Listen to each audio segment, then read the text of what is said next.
Gram सभा सिहरिया कला से प्रधान पद के प्रत्याशी, प्रधान पद के सेवक और दोबारा होने वाले प्रधान आपका बेटा, आपका चहेता, आपका दुलरुआ भाई अशोक सिंह भैया ने बहुत काम किया है। इसलिए मेरे भाई और बहनों, इस बार फिर से अशोक सिंह भैया को जिता देना है, अपने गांव को सुंदर बना देना है। धन्यवाद। सिहरिया कला के बेटे हैं, माँ बहनों के चहेते हैं,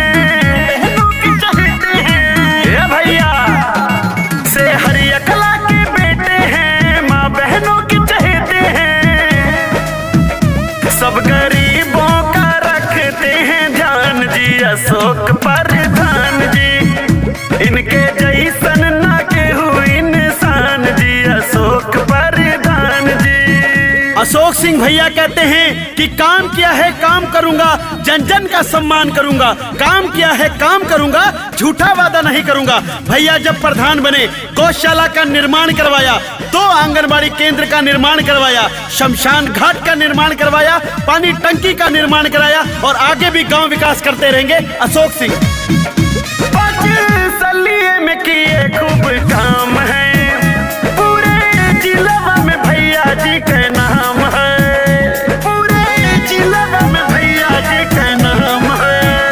5 सलिए में किया खूब काम है, पूरे जिला में भैया जी के नाम है। जो है कहते वो करते, ना गुंडों से है डरते, छोटे बड़ा सब जाने हैं, सब इनके दीवाने हैं, सब बुजुर्गों का करते सम्मान जी। अशोक प्रधान जी, इनके जैसन ना केहू इंसान जी। अशोक प्रधान जी। सभी गांव के मजरों में नाली व इंटरलॉकिंग का निर्माण कराया गया।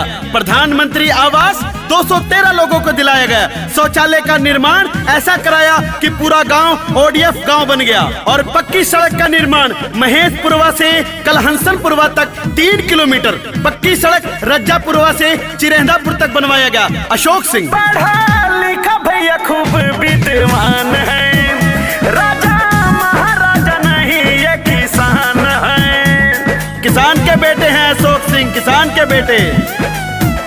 पढ़ा लिखा भैया खूब विद्वान है, राजा महाराजा नहीं ये किसान है सबके ये गरीबी, समझते हैं गरीबी, जो भी मिलने आते हैं सबका काम बनाते हैं। सिहरिया कला गौवा के बाटे शान जी। अशोक प्रधान जी, मिलके चाची तू दिया मतदान जी, बनैया प्रधान जी।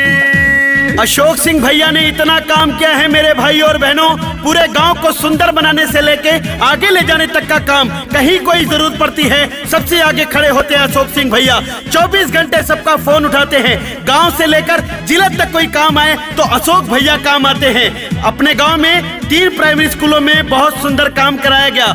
ग्राम सभा सिहरिया कला के सभी मजरों को बिजली से जोड़ने का काम कराया गया। 15 इंडिया मार्ग का नल भी गांव में लगवाया गया। 300 से ज्यादा लोगों को फ्री पेंशन योजना का लाभ दिलाया गया। अपने गांव को गुंडा मुक्त, दलाली मुक्त, भ्रष्टाचार मुक्त बनाने का बीड़ा जो अशोक सिंह भैया ने उठाया है वो बनवा के रहेंगे और अपने गांव को बहुत सुंदर, बहुत आगे ले जाके रहेंगे। इसलिए हम सब कसम खाते हैं कि अशोक सिंह भैया को फिर से जिताकर अपने सिहरिया कला को बहुत सुंदर, बहुत आगे, बहुत स्वच्छ बनाएंगे। अशोक सिंह भैया जिंदाबाद, जिंदाबाद।